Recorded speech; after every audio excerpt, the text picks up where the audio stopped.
The second announcement is just an update on the charitable foundation challenge that the board has put out. Just want to let everybody know that we're hoping to close it by the end of December.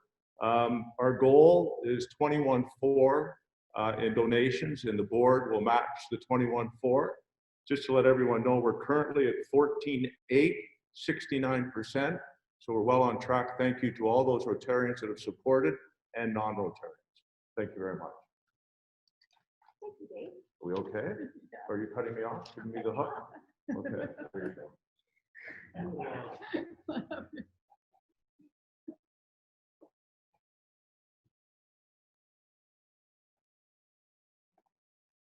President Deb, fellow Rotarians and guests, I'm here today on behalf of a former Rotarian of our club and an active Rotarian in Belize, Alfred Hemsch.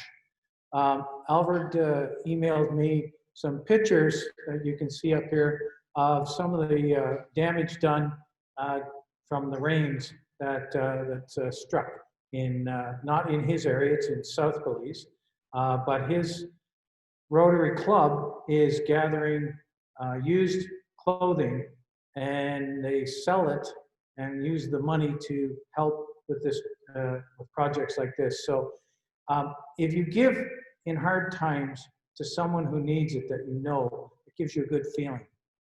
It gives you a completely different feeling, but quite a good feeling as well, because giving to someone you know is almost expected in our society. Giving to someone you don't know gives you a special sense of giving and a special sense of well-doing. So if you have any used clothing and you can gather it in just a garbage bag, you can drop it off at my location in the South End. I won't announce it because I don't want to get fined. You can drop it off, and I'll drop all the used clothing off to location where Alfred is putting a sea container full of goods to go down there at his cost. So anyway, if you have anything that you can help out with for the damage done in Belize, Alfred would appreciate it, and so would Rotary. Thank you. Thank you, Peter.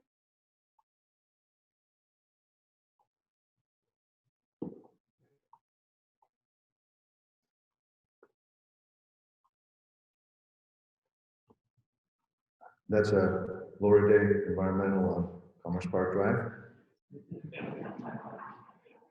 President Deb, fellow Rotarians, I'm here to just say a few words about a project the Environmental Committee put on just about a week ago or so.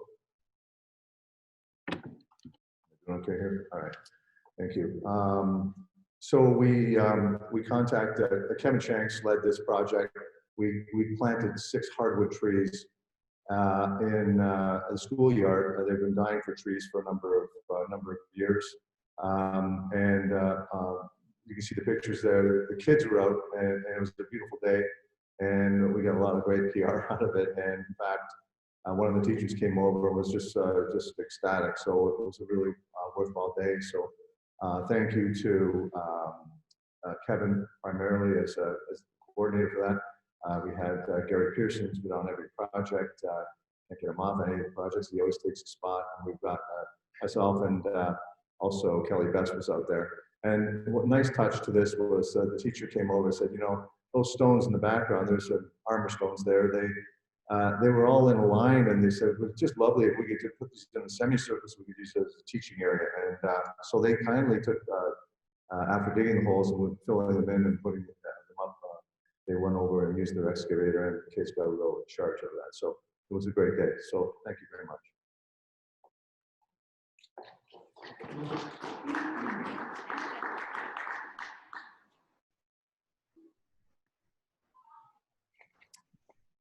President Debbie and fellow Rotarians, just a quick word about the auction. We have 3.5 days left in our auction. Items are fantastically still coming in. I just got 2 more today at noon. They'll be loaded up onto the website today. We're now up to 263 items. I got to admit, initially I was quite worried that we would have a disappointingly low item count. Oh, you're looking at my chin. Let me adjust this. There we go. I don't know if that's any better, but anyway. So anyways, thank you very much to everybody who either donated and or went out and solicited donations. We've got an awesome list of items. Total value is like $44,000. So hopefully we can realize a good yield on that stuff and hopefully crack the $20,000 mark again. Yeah, so the items are all broken into 4 different blocks. On Sunday night, the first block will be declared sold at 8:15, and then, you know, the other 3 until 9 o'clock when we sell the last one. So at this point, I would just ask everybody to please share the social media posts that Mark Adams is pushing out, and try and get as many bidders onto our website as we can, and make this the best fundraiser we can make it. Thank you very much.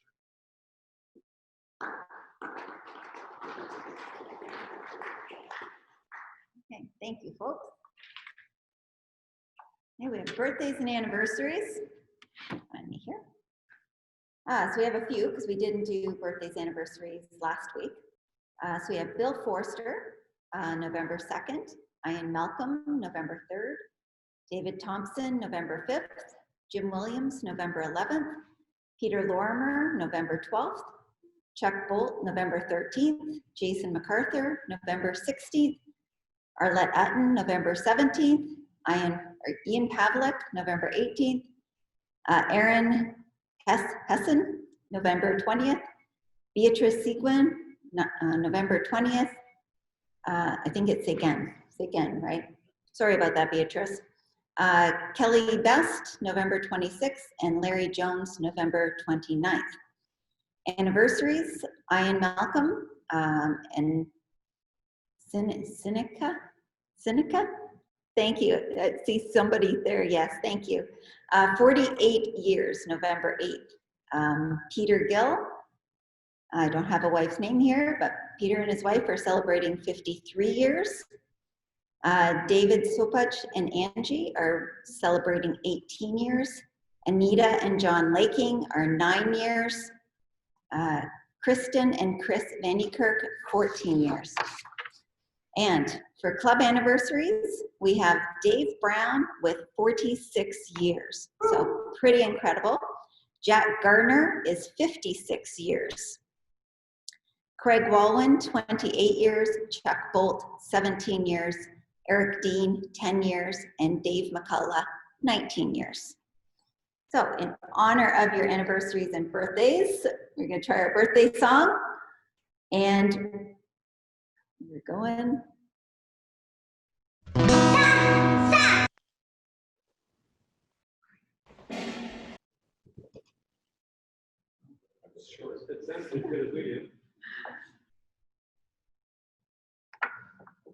I'm sure everybody in their head is, oh, here we go. Happy birthday to you.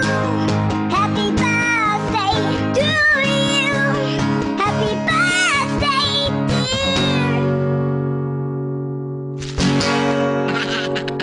dear. Happy birthday to you. Ching pong. Oh, that's a good one. I hope everybody's enjoying these. You know, there's actually a lot of time put into finding the right birthday song and find a chuckle. So I think they're fantastic and awesome. Good work, Jeff. So on behalf of your birthday, we do have a donation to Polio Plus in your name. And for your anniversary, a donation towards the fight against COVID-19. We do have some certificates up here, but we will do COVID friendly and you can come by and pick up after the meeting. Everything's just a little different. So if you need, let's see, got the announcements here. Catch my, got the SAA coming up here. SAA. We're all set there, Jeff, for SAA? We're all set. Here you go. Thanks, President Debbie. All right, we got a few things. We got a slide deck up here, and we've got a pretty nice crowd out here. So we're going to have to do a few interesting things. We have some polls today and some tests for you. So we'll have to do some in-person polling as well as on the Zoom meeting as well. Sorry, you told me to stand back a little bit. All right, let's put up first slide there if we could. Peter Dean, you told us about a good news announcement a couple of weeks ago, but we haven't been able to actually hear your good news in person. So since you're on today, and I know you're technically challenged, if you can find on your screen a place to say unmute with your mouse. The mouse is the thing that moves the cursor around. But if you can find that, give it a shot. Found it. Yeah! What's your good news, Peter? After 32 years of practicing in Hillsdale, I closed my practice, thanks mainly to COVID, and I relocated with Herm Fernandez on Livingston Avenue, Livingston Street. So I'm practicing with him. He was my associate for 3 or 4 years in Hillsdale. And now I'm returning the favor by being his associate on Friday. So my patients are relocating to Livingston effective immediately. So it's been a rather busy time, exciting. Well, that's big news, Peter. President Deb, did you have an idea of what you wanted to pay for good news on that, Peter? Or shall we just assign one? Did he miss a desk in the chair? Oh, a guy like Peter, imagine that. Sorry, President Deb. Well, I was going to let you off the hook, but now I'm not. I wouldn't expect you to. So I think with, you know, the fact that you've moved, are you closer to home? Quite a bit. Yeah, so that's a lot of gas A lot of savings. gas, That yeah. saves you a lot of It's money. about 20 minutes closer to home. Wow, that's kind That's of one. That's one way. That seems good. 20 Yeah. minutes, 20 bucks. 20 minutes, 20 bucks. Sounds like a plan. All right, thanks, Peter. I should point out that that's 32 years of practice in Hillsdale and 59 years of practice in Barrie. Oh, hold on here. We're starting to add this up. You might have wanted to leave. 59 years practice. I'm in my 60th year of practice. Yeah, I think on top of the $20, a donation to the Rotary Foundation, the one Dave Tish is promoting his month, I think a donation to that would be very fitting. I think so. Wonderful, thank you. Thanks, Peter. Thank you. All right, our next slide, Jeff. Okay, this is a test of your knowledge, folks. We have a masked Rotarian on the screen, and we're going to run a poll on this one. I'll take hand signals here, but let's try launching a poll. So if you're on Zoom, you should have a question in front of you now to name the masked Rotarian, and you've got a number of options to choose from. So let's go through this. So locally, so run the poll. We'll see how that goes. Within the room, Steve Blanchett, who will vote for Steve? I got no votes for Steve. Any votes for SAA Eric under the mask? Any votes for President Debbie under the mask? Any votes for Rob Hamilton under the mask? Wow, you guys do know you're Rotarian. Rob, does that look like you? Can you confirm the identity of that Rotarian? I can confirm Sergeant at Arms, however, they must have just recognized my truck. I should have blacked that one out. How did our poll online do, Jeff? Oh, we had a few votes for Steve there, though, but Rob did have the majority of poll for sure. Did you notice Rob saying anything about President Deb? I did not know, and actually, I think he was the one that caught Peter on that. Oh, yeah, that's interesting. So you appear to have missed addressing the chair. You addressed the SAA, but missed addressing the chair. Guilty. Well, speaking of guilty, Rob, while we've got you here, about 3 months ago, we had a slide on the screen about somebody selling a local business, and actually, a local icon, a phenomenal business and a phenomenal history with quite a legacy. Now that you're here in person and you've had a few months to reflect and to save up money, What did you want to tell us about the sale? Well, I don't think that we can address this right now, Sergeant Arms, President of the Commission. I was at Malone's Pine House for lunch on Monday past, and there were more Rotarians there than there are here. So I am considering that a makeup. So since I did a makeup on Monday, I'm not really here today. I don't have I'm visible, so I don't think we can deal with this. Well, President Deb, you might want to deal with this from a, what do you think is a reasonable fine for an iconic business and a legacy like that? That's not cutting it, Rob. That's, no, absolutely not. It's too late to do the right thing now, isn't it?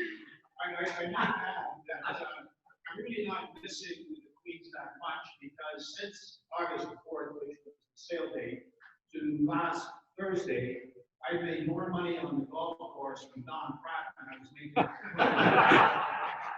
So I think it's good. I think you just looped in another Rotarian for a fine. Yeah, we So can do Don that, Pratt obviously is, dishing out money, so it should really come our way too. Yep. So yeah, so how long did you have the Queens for, Rob?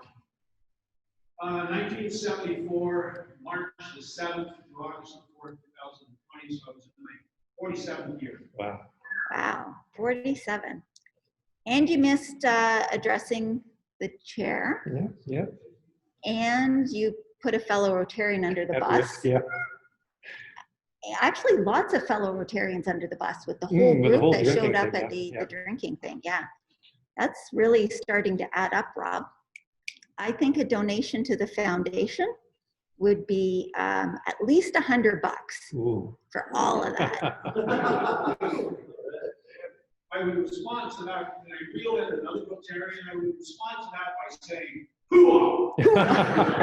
Now, where does that come from? I learned something from, unbelievably, Peter Gorman, our honorary colonel. And he informed me, he said, you know when the Marines say, hoo-ah, after being instructed with whatever they're going to do, da-da-da-da-da, that's, I just thought it was a war cry. And he says, no, it's HUA, heard, understood, acknowledged. So, hoo-ah, I will meet your demand. Awesome. Thank you very much. Very good. That was great. Jeff, we got another one here. We got squealed on Paul Markle for being on the news a couple of times, and but for a pretty good reason. Paul, if you can unmute and tell us what you were up to for the Poppy Fund. Well, hello, President Deb. I'm not going to make that mistake. The chamber was approached by a local business person, another chamber member by the name of John Tom. Many of you may know him, owns Superior Home Health. And he's involved with the Legion. And obviously this year with the COVID, they had some issues with getting their poppy drive going. So he asked if we could help, and we, within a day or so, turned around a social media campaign that involved basically sending posts out that people could share to drum up some interest in the poppy campaign, get boxes into stores and businesses, and then out of the goodness of his heart, he donated a bunch of dough and had some TV spots and radio spots done. So he obviously came to the guy with a face for radio, and I got to record and be a TV star. So there you go. Great. Did you have a particular media fine in mind, or do you like this one? Well, that $5 or $10 choice is, I think, a pretty good one. Listen, if I could, if you wouldn't mind, I wouldn't mind maybe drumming it up a little bit more because, I want to help the club out. But behind me, Greg McWatt asked me if I was if I was sitting in the North Pole. And I just wanted to tell everybody about a program that we're running at the Chamber. Obviously, we haven't got a Santa Claus parade, and we have Festival of Trees, which we're normally very heavily involved in with the BIA and the tree lighting. So this is our answer to that. We're bringing Santa around to different businesses, encouraging people to donate to the food bank, to the toy drive, to Christmas cheer, and any other charity that needs it. get a little exposure for the business, and do something that keeps Santa in everybody's hearts. So any businesses that are interested in getting involved with that, please contact us. We'd be happy to get you involved. But just to tell you what kind of stuff we've been doing with Santa, we had him doing yoga one day. We had him at Joe's No Frills putting people on the naughty list for buying too much toilet paper. He's going to be driving a hog at Harley Davidson at one point. Had him at Drivewise. He actually crashed a snow plow. So if you've got a need or you want to do something. We just muted you, Paul. You have been yanked. I'm actually gonna really love this Zoom. So, There you go. so Paul, you know, you had your picture taken, but then you now took 5 minutes of our time doing a good news announcement, of which really was a business promotion announcement. So I think either way, you're in for at least $10. How about 20? That works too. Sounds good. Thanks, Paul. One thing for induction? One thing, yeah. Okay, let's run our next little poll in if we can, Jeff. Is it giving you the option?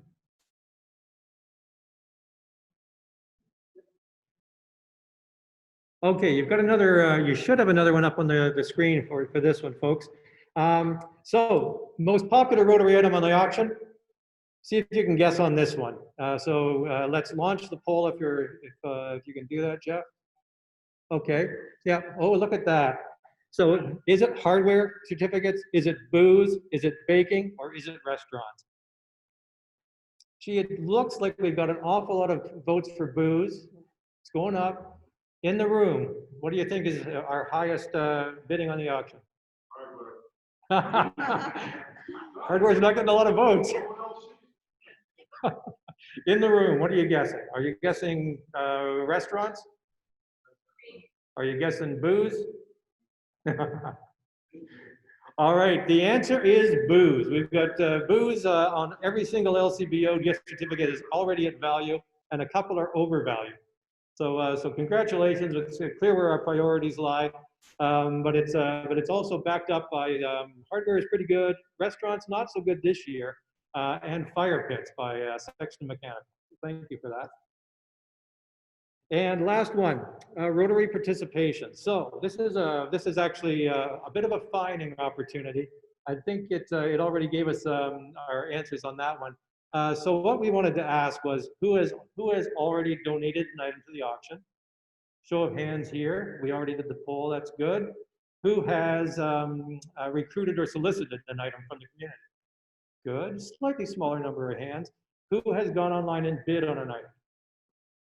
Very good. And who has done all of the above?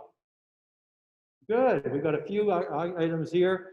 So we've got our polls in as well. It looks like we've got fairly good participation, but we do have a number of none of the above. And guess what the none of the aboves get? How about a nice fine? So as soon as you're able to, you can either make an online donation, which we can attribute to the auction. What do you think for a none of the above, President Deb? I think, you know, either they get on. Okay, get on, yes. Either you get on and you do this, it's going to be the Rotary Honor, the 4-way test. And if you do nothing, come the end of the whole auction, that's got to be $5 or $10 donation to the auction. Agreed, agreed. All right, so please get online. It's fun, it's exciting. You can beat your friends. And get those auction bids in. Thanks, President Deb. Thank you. Wow, that was fun. And we are playing around with those polls, so we're going to keep kind of doing that over the next few meetings to get a little more smoother and more comfortable with how those work. So hope everybody on Zoom land there worked well. You have some head nods. Awesome, easy peasy. So we do have, up next, our speaker. Now, if you do have a need to leave, now would be the appropriate time. I know we had 2 people, Chris and Steve, both paid their $2 to leave the meeting early with very good reasons. And now we have our guest speaker. Todd, come on up.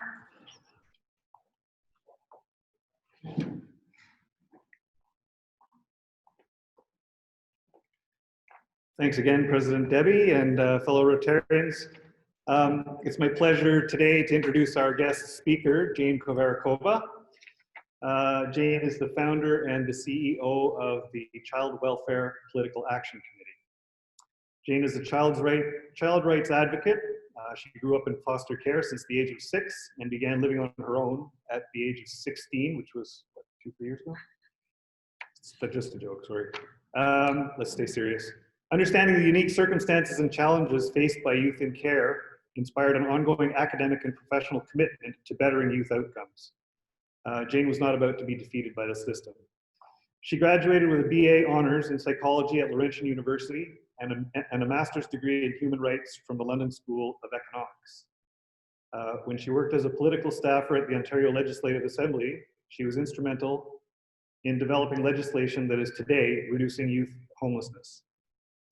Influenced by her earlier experiences and keenly aware of the benefits as well as the shortcomings of the child welfare system, Jane founded the Child Welfare PAC in 2017. This is a nonprofit that focuses on systemic changes that support youth successes after being raised in care.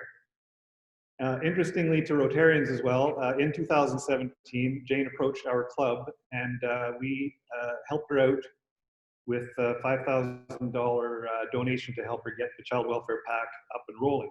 And Jane's going to tell us more about what has evolved with our return on investment, if you want to call it that. Currently, Jane serves as the board chair of the Simcoe Muskoka Family Connections, a regional child protection agency, and on the Premier's Council for Equality and Opportunity. She is also a PhD candidate and lecturer at Western University in the Department of Political Science. It's been several years since Jane first crashed her car into mine, and since then we have become good friends. I give you my friend, Jane Kovarakova.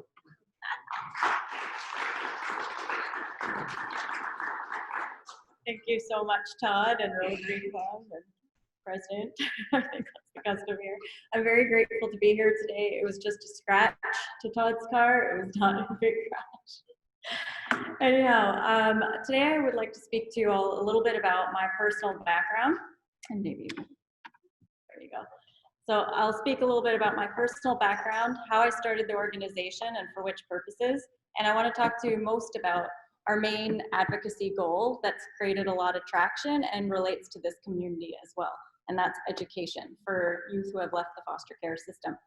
So as Todd mentioned, I grew up in care since the age of 6. My family were political emigres from fleeing from a communist regime in Czechoslovakia. I was born here, but shortly thereafter, it was clear the state needed to intervene in my family life. The reason why kids end up in care is always some combination, usually, of abuse and/or neglect. They do strive to always return you to your original home, not always the best wisdom, but that's the system. So I was returned back and forth a few times. By age 9, I was permanently in the foster care system. By age 12, I became a Crown Ward. In other words, my family's parental rights were terminated. So I became a ward of the state in the province of Ontario with my parents. I had about 5 different foster homes. That's not terribly uncommon. A lot of youth experience a lot of moves, sometimes as many as 30. I don't quite know exactly how many foster homes it was, because oftentimes if foster families would like to go on holiday with their real children, the foster kids get placed elsewhere for that time. That's a common systemic thing. So I also count those placements. Not always terribly conducive to a great experience, but at the same time, I did have some foster families that taught me a lot about succeeding and/or business as well. So you get good with bad, of course. I had a pretty typical experience. By age 16, I decided that was quite enough of the whole parent thing, and I was good, so I lobbied to leave the foster care system. They let me leave. They released me 2 years early. Typically, kids are evicted out of care at age 18. What they give you between age 18 and 21 is a small allowance to sustain yourself. The allowance in my day was $663, and then you're on your own officially at 21. Now it's somewhere in about $875. right? So once you leave care at age 18, youth experience a lot of really hard life outcomes, and that affects them being able to pursue post-secondary opportunities, which I'll talk more about in a minute, right? So in my case, however, I had left at 16. I dropped out of high school, just like 60% of all youth who are raised in foster care, right? In Ontario, we know there's about 1,000 youth who age out every year. So if 60% drop out of high school like I did, that means 400 are qualified for post-secondary. If the American studies bear out in our communities in Ontario, then it means only 20% of those 400 will attempt post-secondary. So we're talking 80 out of 400. If American studies bear out yet again, of those 80 who attempted, only 1 to 10% finish. So we're pretty much having 1 to 8 youth out of 1,000 every year achieve social mobility and leaving everyone else by the wayside. So my organization seeks to remedy some of those things. How that all came about, so I left at 17, dropped out, got a job at Staples. Actually, I think one of your Rotarians who was my manager at the time, and that was Paul Berenson, right? And he was the first one who came out to me that he had in-care experience as well. And I reconnected with him 3 years ago at this Rotary Club when he saw me speak here. And now he's part of our organization and our efforts as well. So I'm quite grateful to this club. The next thing I did was I saved my money from Staples at 16, and I bought a 5-star inclusive to the Dominican and hired a limo to take me from Aurelia to Pearson. So, right, but that was the moment I realized that if you work a little bit, you have access to the good life too, right? And that's a lesson that we don't often let foster children know. The lesson you perpetually get is, you know, Jane, I promised you you're gonna fail, or, oh, you're too broke, you can't afford a car, or oh no, like we need to get you on welfare immediately. So by 19, I had saved more money and I had bought my first house. By 21, my $663 check was starting to come to a close. The first thing my worker suggested to me was, Jane, your money's running out, we need to get you on welfare. At the time I had a job, I was in university at Laurentian, and I also owned a house, so I wouldn't have even qualified. So sometimes we take the easy solution when that's not the way that we should be streaming people with a lot of potential in our society. So in any event, how I wound up back at school in my post-secondary studies was Georgian College in this community. I went into their career center and I was just saying at the time I would like to be a lawyer, but I dropped out of high school. What do I do? And eventually, after a couple of career counselors later, when one finally gave me something I wanted to hear, I was told that I need to apply as a mature student because I was going to be turning 18 in the program to Georgian College, which you're able to do to community college. And then I got accepted, did a bridge program, 2 semesters back to back, 1-year certificate, was able to transfer to university as a college transfer that fall, starting my studies at the same time as my peers who hadn't been in care. After Laurentian in this community as well, and they used to be here, I had a lot more confidence, was a different person. I know, like if anyone here has had the opportunity with university or college, etc., you know how it changes you. So then I had a lot more confidence later on. So I applied for my Master's of Science in Human Rights at London School of Economics, and I got in. So I ended up living in Europe for a few years, England and Italy. Came home in 2011, got on our local campaign here, and I ended up working for MPP Rod Jackson, running his offices at Queen's Park and in the constituency. Our office was responsible for creating legislation that would bridge the service gap for children who are raised in foster care. Even though we were in opposition, we had a private member's bill that eventually pressured the government of the day to adopt that change.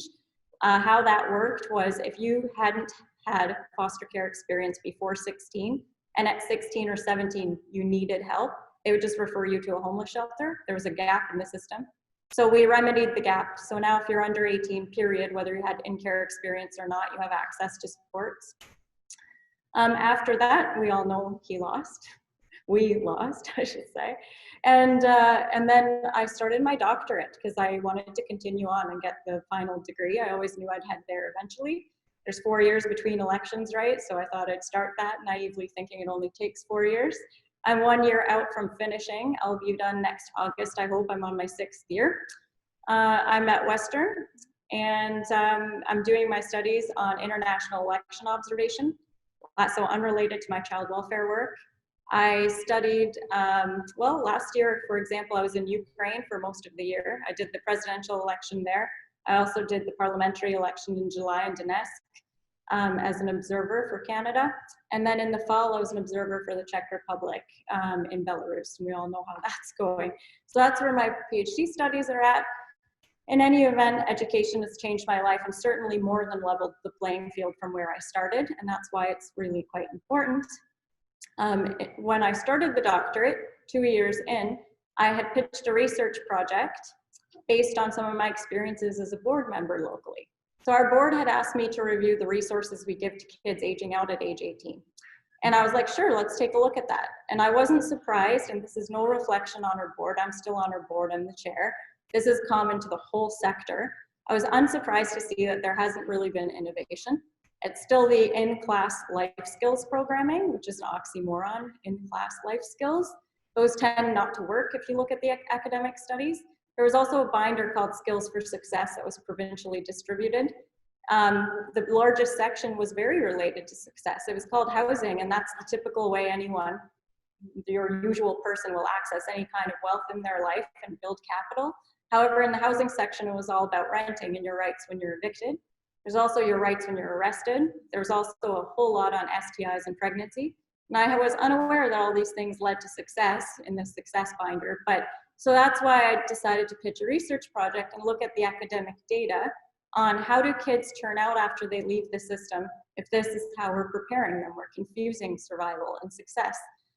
So I ended up looking at the research, and the results were, as you can imagine, not great, but they were worse than I thought. So as we know, we do age kids out at 18. They're in poverty, period. So the rate of poverty is 100%. Like, you get an $875 allowance to live off of. Imagine how far that goes. You also, a lot of the boys by age 23 have criminal justice system involvement, somewhere upwards of 70%. The rates of early pregnancy by 19 for the girls are something like quadruple in some studies. You have a lot of homelessness around the 30% mark, right? But the biggest shocker of that whole study was these, to a percentage point, these outcomes have not changed in 4 or 5 decades of academic research. We have more and more people signaling to everybody how much they care. We have more and more administrators employed by the sector. We have more money invested. There's thousands of programs, and people like charities just dole it out to every other program that they see, right? So what is it like? Why are the results not changing? And that's why I founded the Child Welfare PAC. It's because there's not enough of an emphasis on correcting the thing that's creating the problem, and that's the design of the system, right? So our organization doesn't implement programs. We go after politicians, they're our target market. They design the system. So we ask them to change the rules so that more people can benefit, as opposed to helping one person at a time through a program that doesn't measure its impact, right? So we have 4 areas of focus we look at. One is we're asking the politicians to track youth outcomes after they leave the foster care system, right? If you don't know exactly what happens after, like, what is the percentage of homelessness for the Ontario kids, right? If you don't know what happens after, how do you know anything you dropped money on before worked? Right? So it's just a question of accountability, and this doesn't have to cost a lot of money. You partner with academic institutions, you do random samples instead of population studies, right? So that's one. Second thing that we look at right now is privacy legislation. Very intimate and traumatic things about me were written down by third parties, third-party accounts. A teacher told a foster parent, told a social worker who wrote something about my life and put it on a record. Okay, even juvenile offenders even have their records sealed at age 18. My file from age 6 to 21 remains open to any employee on that software system in the child welfare sector for the rest of my life. And the way that it undermines us, in my case, not that well, because I tend to fight, but the way it has undermined people is I have people on our team who moved to Saskatchewan to practice social work because they didn't want their file accessed during the HR interviews in the child welfare system. An MPP that's working with us to develop legislation to remedy this issue, he just had a couple come in whose bid to adopt was canceled because they helped themselves to one of the parents' child welfare files.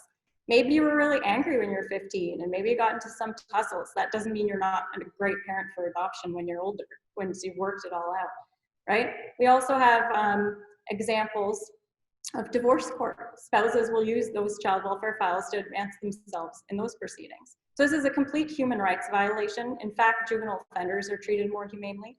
So we've gone ahead with a government PA and developed a draft bill called the Fostering Fairness Privacy Act.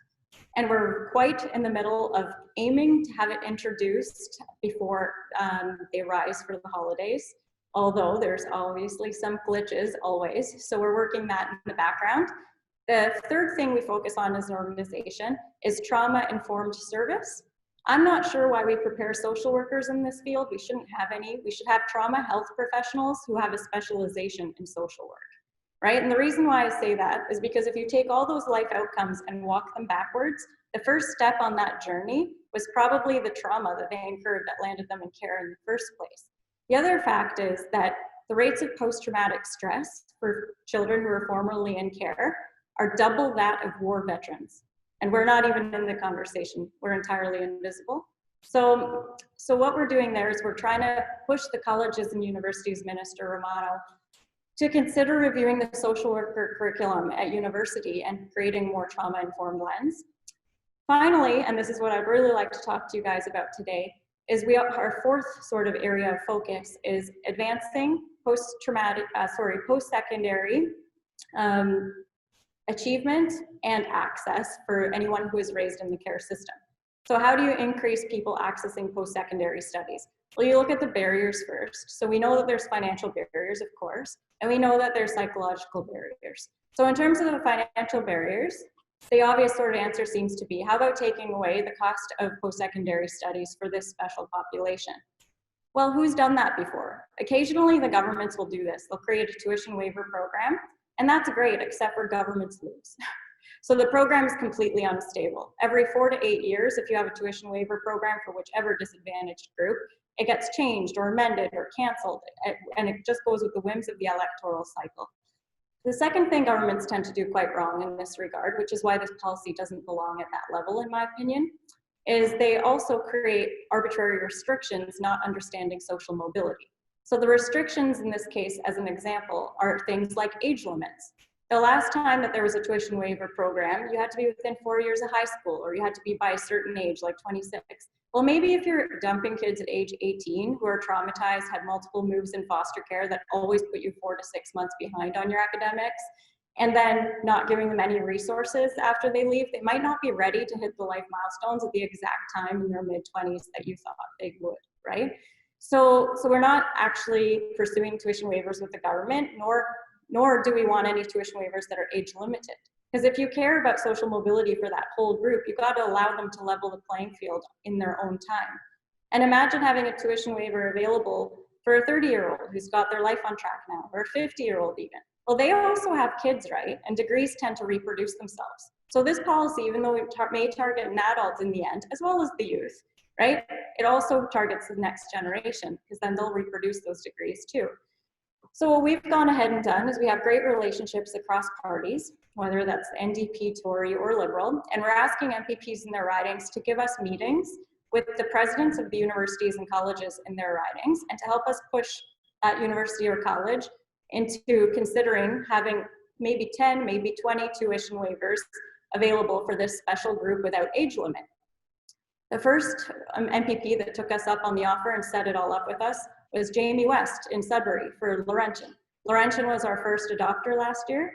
They have implemented 10 such tuition waivers for anyone raised in the care system without age restriction. They filled the places, that was last August. So in September, they filled the places. They've done so well with fundraising, they're doubling that next September. So it's gonna be 20 spots, and then they plan to double it to 40 the year after. The next adopter, I'm proud to say, was Georgian College, right? So Mary Lynn West Moynes went ahead and she saw the value of this right away, and she ended up having these tuition waivers for 15 students at Georgian. The next adopter was through our minister, Todd Smith. So now we went from NDP to Tory, right? He helped us create 16 places at Loyalist College, right? And then most recently, my own school, I was able to get a meeting with our president, and also assisted by MPP Kernaghan with the affiliate presidents, so that's Huron, Brescia, and Kings, and collectively Western and the affiliates made 35 spots available. Now this is starting to catch some attention across country even, Our efforts in this policy area were inspired on what's happening in BC already, so I can't take credit for that. But in Ontario, we now have a total of 76 such places that weren't there a year ago, right? So starting with a little seed money from you guys for $5,000, we've now created over $500,000 of value for education for people who are raised in care within a year. Our organization's been around for 3 years, however. Takes a little time. I'm proud to also say that because it's catching attention cross country, our first Nova Scotia University will be announcing 10 places on Monday. So if anyone's interested in updates on this, you can just leave your card or someone can share the contacts with me and I'll add you to our newsletter. So you'll get our press releases and our brochure on our progress. And what else? And then finally, as a final point, just not to go too long here, I know that financial barriers aren't the only thing that prevent foster kids from going. We have a lot of negative messaging through our upbringing. Like I had a foster dad look me in the eye and say, Jane, I promise you, you're gonna fail, when I was like 14, right? And that's not a unique circumstance. We are under-resourced. We oftentimes are the first ones to study at the post-secondary level, so we don't really know the ropes. So things like OSAP applications could be extremely stressful. I don't know if you guys recall this, but on OSAP it says like, who are your parents? Right? What am I supposed to write down there? Like as a 16-year-old, I had no idea. And then the second thing is how much do they make? And then I'm horrified, like, do I actually have to talk to one of them now? Like that's such a position to be in. And then this next line is, if you misrepresent something here, like, and you're lying, you're going to jail. So those types of things really turn people off, right? And plus, it always feels too good to be true because so many of our relationships have failed us in the past, right? So in addressing the psychological burden, I'm going to take a page out of the Texas playbook. In Texas, there was a disadvantaged community, very low post-secondary uptake. In the general population, it should be around 60%. This disadvantaged community high school had only an 11% post-secondary uptake. So the teachers and the principal are like, oh, what are we going to do? All they did was change a rule. They created expectations for the next step. They said, in order to graduate from high school at this place, you need to demonstrate you applied to post-secondary. It's not a choice. That's just a step you do, like volunteering to get your high school, right? And then if the kids didn't have money for the fee, they helped with that. If they needed help with testing, they helped with that. In one calendar year, it went from 11% to 35%. It's a lot closer to 60 than 11, right? So imagine if we implemented a similar policy to this group that has a terribly low post-secondary uptake as well, foster children. So I'm a board chair of the regional agency here. So what if we asked all of our youth, in order to qualify for that little allowance at age 18, you need to demonstrate that you applied to post-secondary. So it's kind of like the next step. And all of a sudden, those 600 youth in Ontario that dropped out of high school every single year, they're not a policy write-off anymore either, right? Because you can apply as a mature student to community college at age 18. Even if the kids aren't done high school yet, it doesn't matter because they just practice the application. No one's forcing them to go. It's just doing that first step of taking the application. And then for those 400 in Ontario who are qualified but aren't applying, only 20% are applying, then all of a sudden 100% of those 400 have applied, and now they're going to realize they have a lot more choices in the future. So that's how social mobility is going to move. And hopefully we'll be able to affect regional change on that particular initiative. But eventually, I would love it if our government would make a policy directive cross-province for something like that as well. So that's in a nutshell what we've been up to, and I'm just very grateful for your club support. Obviously, our goal with education is to get every single university and college in the country to have at least 10 to 15 such tuition waiver positions. If even in Ontario alone, if all 45 schools just do 10, and we know some of them are doing 35 and 40, then you have over 500 places available across the province, right? So no one's budget breaks this way. The universities can handle 10, right? All right, so thanks again for having me, and happy to answer any questions.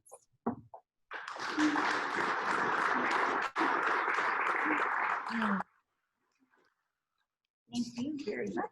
Oh, sorry, that might be a note.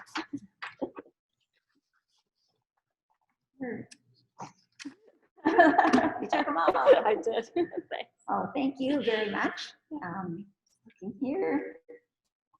Where is our? There's Sue. Sue.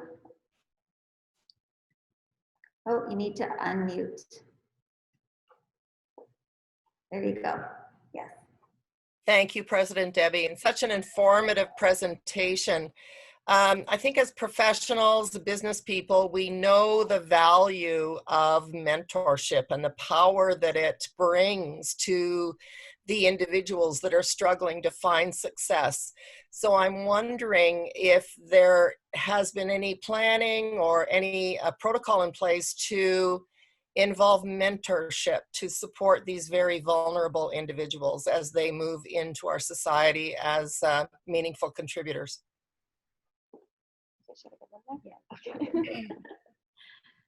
Thank you for that question. That is actually a really good question. So mentorship does benefit a lot of different youth, for example, who come from disadvantage. With foster children, it's a lot trickier, and the research does show that, because every adult relationship we've had to that date has failed. So adding just another adult to our lives, you're kind of asking for someone like me to test you until you go away, and then I'm proven right. Do you know, so that doesn't tend to be the best model for this particular group. However, there is some promising research suggesting that if you can create an environment or a community where natural mentors will occur organically, then that could be more promising. And as an example, our agency, something they used to do, which I hope they do again, they would create a community partnership with a charity that would build schools in Africa, as an example. They created an arbitrary application, like I shouldn't say arbitrary, but they created a application process that gave the kids an opportunity to practice the skills of applying, but they took everybody, right?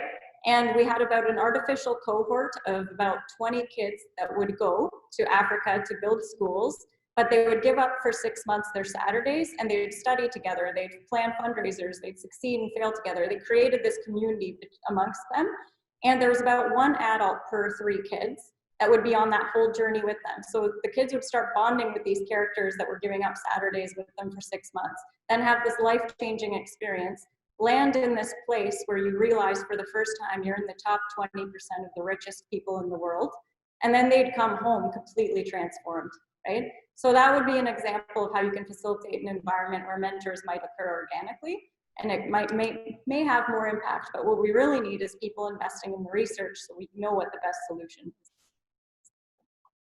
Thank you again, Beth.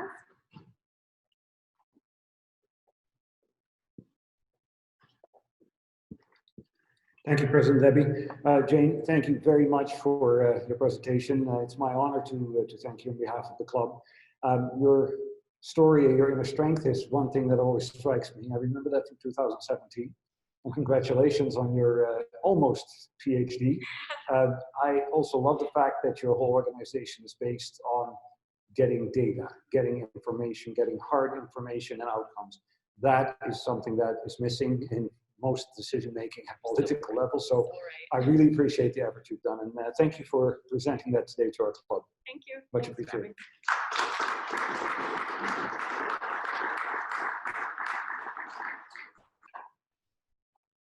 Yes. And Jane, I too thank you.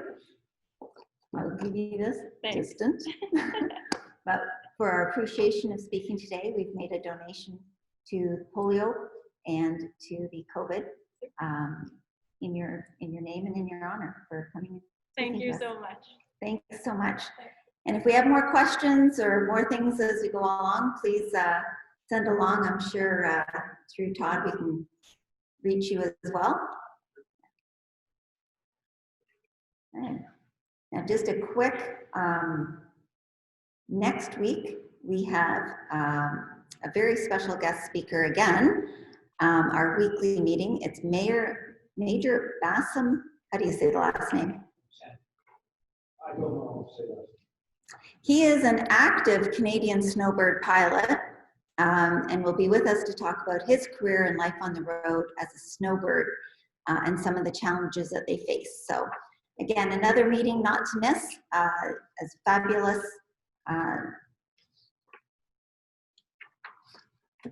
Just come, just do this. It's been one of those days here. So, President Debs, Stronger Together, Together Inspired Moment. Still on the heels of Remembrance Day. Long after the guns of World War II have stopped firing, The tragic effects of the war continued to affect communities and families. The Rotary Foundation helped the families of Rotarians whose lives have been devastated by the war.